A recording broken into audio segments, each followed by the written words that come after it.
আজ আমি রান্না করে দেখাবো বড় কাতলা মাছ আলু দিয়ে রান্না।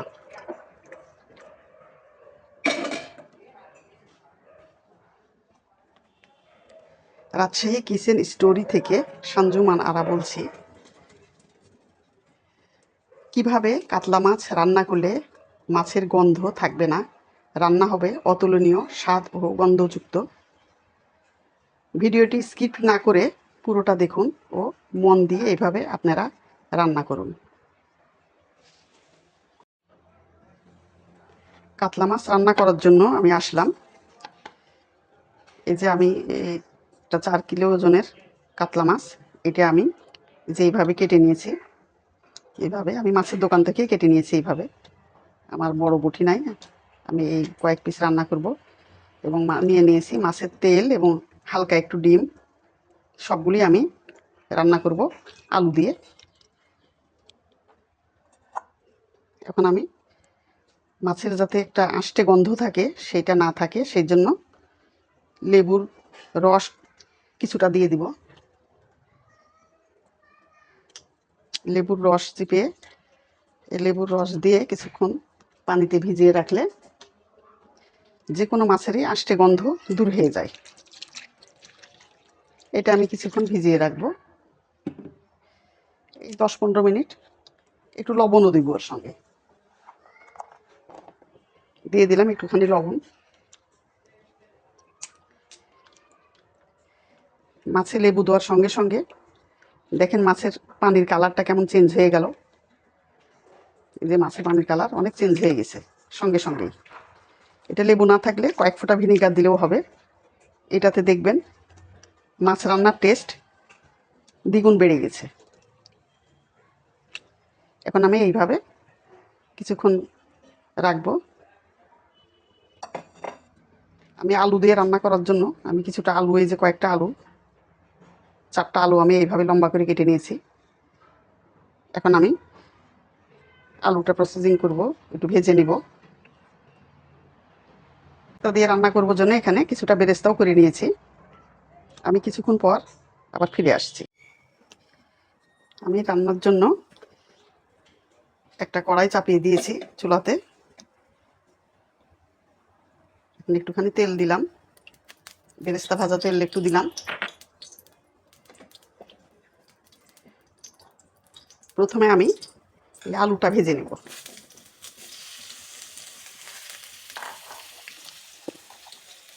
একটুখানি লবণ আর একটুখানি হলুদের গুঁড়া দিয়ে এটা ভেজে নেব।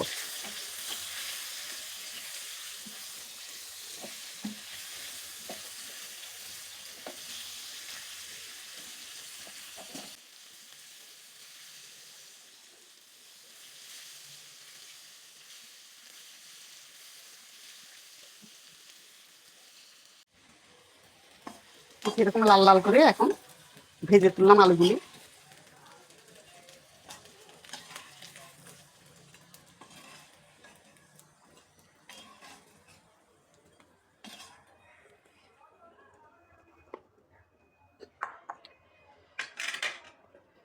যে মাছগুলি আমি লেবু পানি থেকে উঠিয়ে পরিষ্কার করে পানিতে ধুয়ে নিয়েছি এবং এরপরে আমি লবণ, হলুদ আর মরিচের গুঁড়া আর একটুখানি বাটা মশলা আমি দিয়েছি। এখন এটা ভেজে নেব।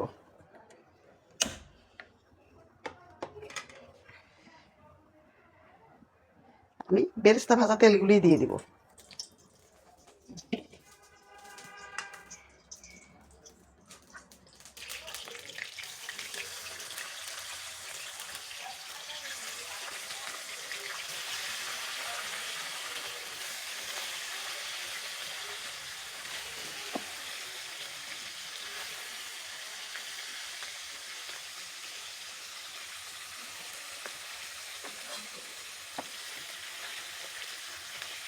মাছগুলি বেশ বড় পিস হয়েছে, এগুলি আমি 2 গ্যাসে ভেজে নেব।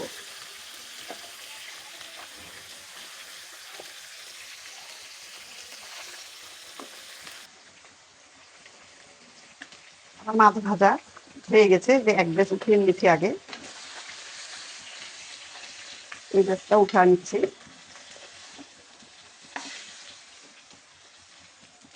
একটু মোটামুটি কড়া করেই একটু ভাজলাম, খুব কড়া না আবার খুব একদম কম ভাজা না, মোটামুটি ভেজে নিলাম।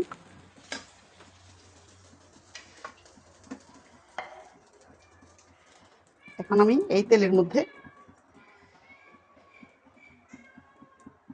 একটু সরিষার তেল দিয়ে দিলাম।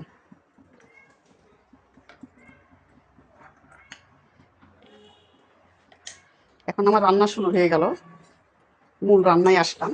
প্রথমে আমি এই পেঁয়াজ দিব। এই পেঁয়াজটা আমি একটু চপিং করে নিয়েছি, এক বাটি পেঁয়াজ দিলাম।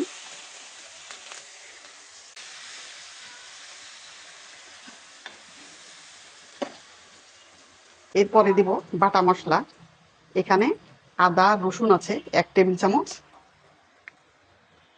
দিলাম মোট 1.25 টেবিল চামচ।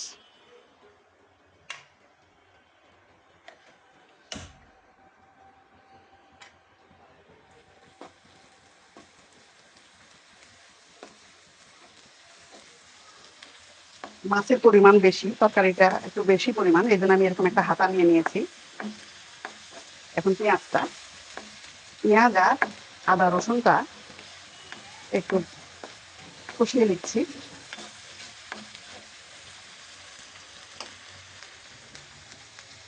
এরপর আমি দিয়ে দিব এখানে জিরার গুঁড়া, আমি একটু ভিজিয়ে নিয়ে রেখেছিলাম, এটা 1/2 টেবিল চামচ। আর দিচ্ছি ধনিয়ার গুঁড়া 1 চা চামচ। ধনিয়ার গুঁড়া বেশি দিব না।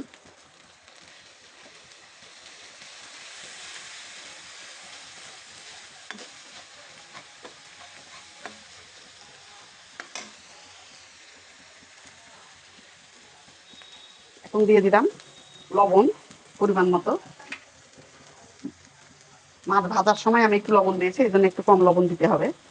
এখানে 1 চা চামচ উঁচু উঁচু করে হলুদের গুঁড়া, আর 1/4 টেবিল চামচ মরিচের গুঁড়া।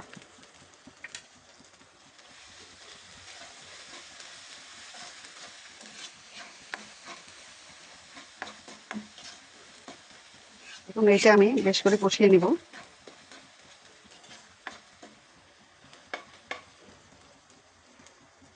আমি এর মধ্যে এখন অ্যাড করব সাদা তিল বাটা। এখানে আমি 1 টেবিল চামচ পরিমাণ তিল বাটা নিয়েছি, এটা বেটে নিয়েছি। সাদা তিল দিব এখানে।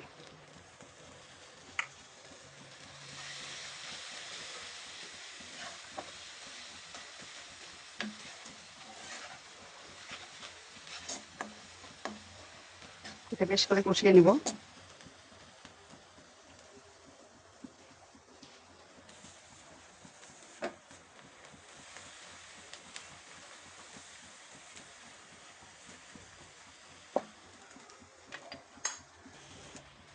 বেশ কয়েক মিনিট আমি কষিয়ে নিলাম, প্রায় 3 মিনিট হয়ে গেছে।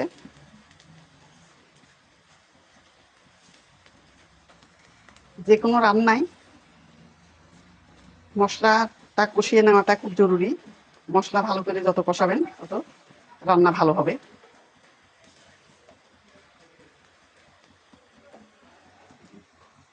এখন আমি এই পর্যায়ে একটু পানি দিয়ে দিলাম।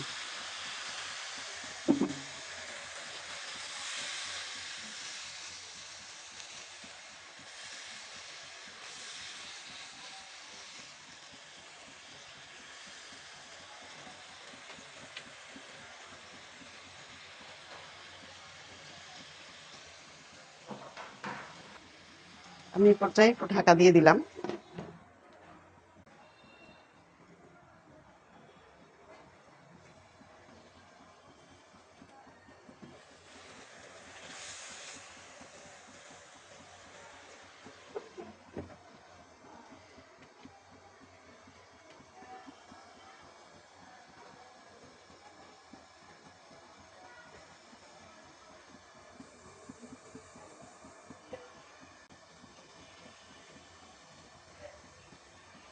ঢাকনাটা খুলে নিব।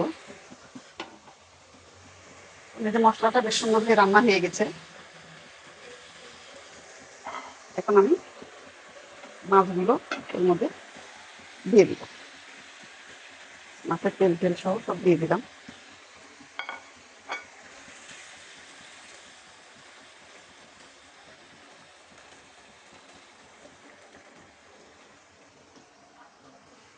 পর্যায়ে আমি এই যে মাছের তেল রেখেছিলাম, মাছের তেল, মাছের একটু 1 চিমটে ডিম, হ্যাঁ, এগুলি আমি এবং মাছের ফুসফুস, এটাও আমি খাবো। এটা বড় মাছের, এই জন্য এটা ভালো লাগবে। এটা আমি এক সাইডে রেখে দিব।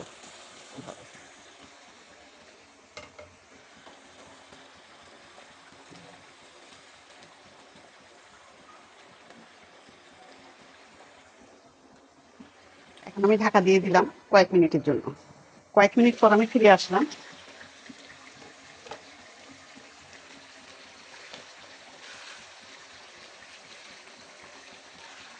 তেলটা গলে গেছে, তেলটা গলে একদম তেল তেলা হয়ে গেছে মাছ রান্নাটা। এখন আমি এই পর্যায়ে বেশ কিছুটা পানি দিয়ে দিব।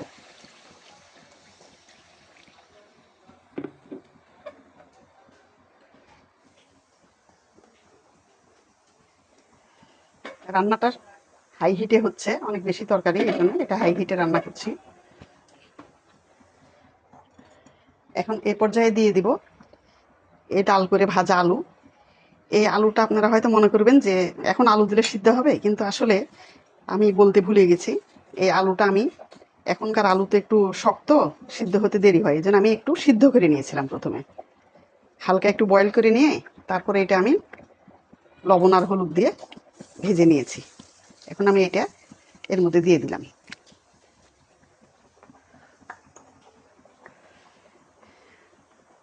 রান্নার অনেক টেকনিক হয়, আসলে নিজের বুদ্ধি করে রান্না করে নিতে হয়। মনোযোগ দিয়ে যদি রান্না করেন তাহলে রান্না অবশ্যই ভালো হবে, এবং টেকনিক নিজের মাথা থেকেই আসবে যে কোন টেকনিকে রান্না করলে রান্নাটা সহজ হবে এবং সুন্দর হবে। এখন আমি এটা ঢাকা দিয়ে রাখবো বেশ 5-6 মিনিটের জন্য। প্রায় 6 মিনিট হয়ে গেছে। আমি এখন 6 মিনিট পর ফিরে আসলাম।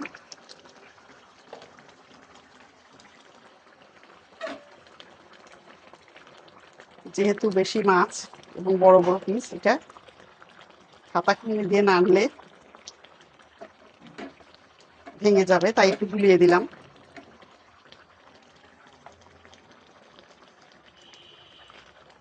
একটু তলায় লেগে গেছে কিনা, না লাগে নাই। এই পর্যায়ে শেষের পানিটুকু মানে ঝোল দিয়ে দিলাম। আমরা সাধারণ ভাষায় ঝোল বলি। এখন এইটা রান্না হবে আরো 5-6 মিনিট। আমি বেশ কিছুটা ঝোল রাখবো, আলু দিয়ে রান্না করে এটা টেনে যাবে ঝোল। 5-6 মিনিট রান্না করলেও এটা টেনে যাবে। এখন আমি ঢাকা দিয়ে রাখবো 5-6 মিনিটের জন্য। আমার পদ্ধতিতে আমি মাছ রান্না করে আপনাদের দেখাচ্ছি। যদি আপনাদের ভালো লাগে, পছন্দ হয়, তবে আমার চ্যানেল রাজশাহী কিচেন স্টোরি, এতে সাবস্ক্রাইব করবেন, লাইক দিবেন, কমেন্ট করবেন, তাহলে আমার নতুন নতুন রান্না আরও দেখতে পাবেন। এখন 5-6 মিনিটের জন্য আমি ঢাকা দিয়ে রেখে দিলাম। রান্নার শেষ পর্যায়ে এসে গেছি। আমি ঝোল এইটুকুই রাখবো। এখন এ পর্যায়ে আমি একটু 3টা কাঁচা মরিচ চিড়ে রেখেছি, এটা গোটা না, আমি চিড়েই দিলাম।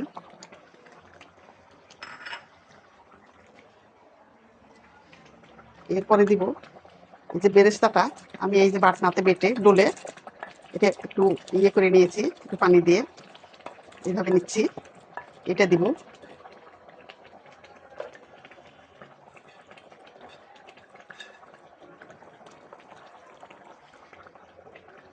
চিরচারিত বাঙালি রান্না আমি করছি আজকে।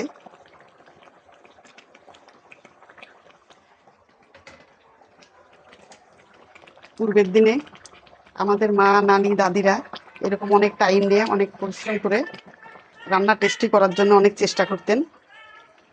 আমি সেইভাবেই রান্নাটা করছি।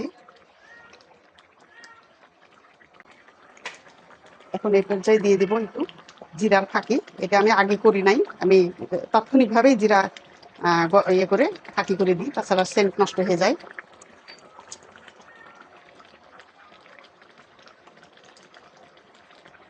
এখন আমি চুলাটা বন্ধ করে দিব।